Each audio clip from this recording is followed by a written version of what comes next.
All right, we're live. Welcome back to the channel. If you're new here, my name is Liz, business coach for women of color. And today we're going to talk about the top 3 mistakes you're making in your call to actions for your business that are getting you $0, a total of $0. Call to actions are super simple in theory, but I've seen clients do some really creative things with their call to actions that actually start undermining what they're trying to do, which is bring more money into their business. So we'll go ahead and get started. The first mistake that I see often with call to actions is one, they're only asking for engagement. Engagement's cool. Engagement is nice. Like, it's nice to build like a sense of community with the people that are in your, that are among your followers or among your subscribers. Like, community is amazing. And dare I say, it's an essential element of businesses that stand the test of time in the online space. But when you only ask for engagement, you forget the main reason why you decided to start a business instead of just trying to be an influencer. You don't tell people clearly and directly, hey, I actually have a service for sale and there's a way that you can come work with me. So if you're only asking for engagement, and that means, ending all of your content, whether that be written in captions or in description boxes or in your videos that you're putting on either Instagram or YouTube, if you're only ending them with things like, oh, leave a comment if you agree with X, Y, and Z, or, tell me how things are going or how you're feeling. You're really just trying to initiate a conversation with them, which is perfectly fine and perfectly okay. But when that's the only thing that's there, it's very easy for you to look more like an influencer instead of someone who actually has a business with a service to offer that can help someone who's looking for help. All right. So make sure that you remember that if you're going to ask for engagement, also do remind people where they can go to talk to you about working with you directly. So that can mean like going to the link in your bio to register for your course or to book a call with you to talk about your program, something that directly involves them speaking with you about the service that you offer, and not just continuing a conversation in the DMs or in your Instagram posts, on your feed, in the comments, in your YouTube description, even in emails too. Email can definitely be a place where it can be easy to have that nice feeling of, speaking one-on-one with someone. And so it can be easy to ask, reply back with, what your thoughts are, or, what your troubles are. But at the end of the day, you're still just initiating a conversation that isn't reminding someone that you have a service that they can take advantage of. So the next mistake that I often see, I won't be before you very long, but these are big ones. The next mistake I often see is, especially on Instagram, when your call to action is sending people to your DMs. So people again, it goes back to that engagement idea of like, oh, I want to talk to people. I want to build relationships, which is important. Building relationships is very important. And building relationships can happen simultaneously as you remind them that you also have a service to offer. They don't have to be separated. Like, they can both occur in the same piece of content. So if you're sending people to your DMs, this is very vague. Again, it's inviting more of a conversation, not necessarily letting someone know, hey, I have a service to offer. And if you're bringing them into your DMs, then that can also be vague for the person, because if they are thinking, oh, well, maybe I can, talk more to this person potentially about the service that they offer, but there's still that vagueness of what if.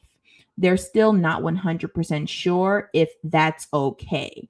People don't want to be creepy online. So it's good to make it as easy as possible for someone to be able to talk to you specifically about your services.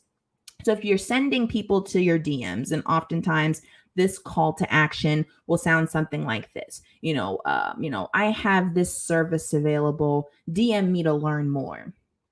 What does learn more mean? Like, the person may go to your DMs if they aren't too terrified to do that, but they may go there. And then what are they going to say to you? Just those extra additional steps that they have to take, those additional thoughts they have to make sure that they don't come across as a weirdo, like they want your help, but they're also afraid of sounding dumb. It can leave them very uncertain and unsure.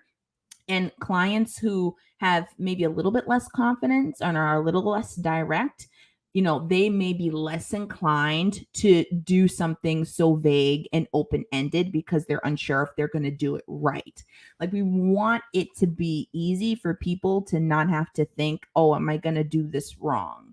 Because that's going on in pretty much everyone's head. It's like, I don't want to do this wrong. So when you're saying something vague, like come to my DMs to learn more, their minds are going to think of something like, oh, well, what if I do that wrong? What if I sound weird and this person's not going to want to help me? Like, I don't know. And then that leads to hesitancy, which leads to waiting. The third mistake that I see, and it's interconnected with the first two, passive and vague call to actions. When you're giving a call to action, you're telling someone what next step they can take to work with you. You don't want to do it in a way where there's any room for interpretation that they shouldn't. If you leave it very passively and don't say clearly, like, go to the link in my bio to book a call, or go to the link in the description box to, have a chat. Like, if you don't give clear instructions, then they're going to get scared. They're going to get nervous, and they don't want to do anything that's going to make it seem like, they're doing something wrong. So again, it's back to, giving clear, direct instructions. People want to make sure, okay, I'm not bothering this person. They've clearly asked me to do this, to reach out to them if I'm interested in working. That's very clear. I will do these next steps. So you want to make sure that what you say is very direct. It's not vague, it's direct. And in addition to that, when you're being direct and you're entering your call to action with each piece of content that you make, you also might want to add in a why. Like, it's like a nice little segue from your main piece of content to this call to action of telling them to, take these next steps to work with you. If whatever you're talking about, say to them why it's a good idea that they book that next call with you. And that can literally just be as simple as one sentence. It's literally just a segue, and it doesn't have to be super detailed. It doesn't have to be the one right thing to say that will make sense for that one right person. No, like, it's simply just a segue. Simply giving why. Think about your favorite ice cream. Why do you like it? Yeah, what's going through your head right now? That's as simple as it can be when you're saying to people, hey, take this next step to work with me because X, Y, and Z.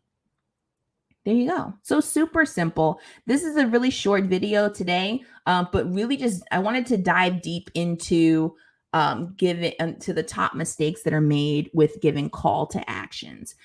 They're often forgotten about. People often forget how often they have to make them so that people are reminded about the things that they buy. That's why I scream from the rooftops about making 100 offers. That's 100 calls to action for someone to work with you. So, every offer is a call to action, but not every call to action is an offer.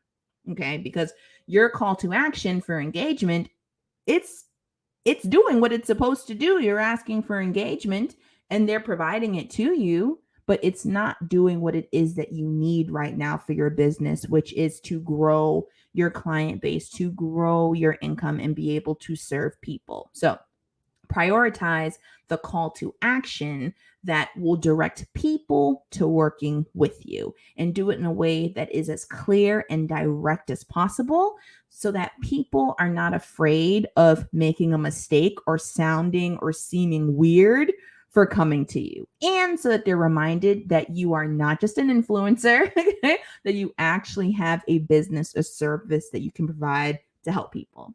All right, that's it. It was short and sweet today, folks. If you have any questions about anything we talked about, feel free to drop them in the description box below. I do have a workshop coming up on Thursday, 10K in 10 hours a week without hiring, where I take people step by step through my process for building a business on part-time hours. And if you do need help in your business prioritizing the activities that will bring income into your business and help you to provide the impact that you're actually looking to create, more than just general engagement, then book an interest call with me using the link in the description box below, and we'll get started in working together with one-on-one coaching. All right, you take care. Bye.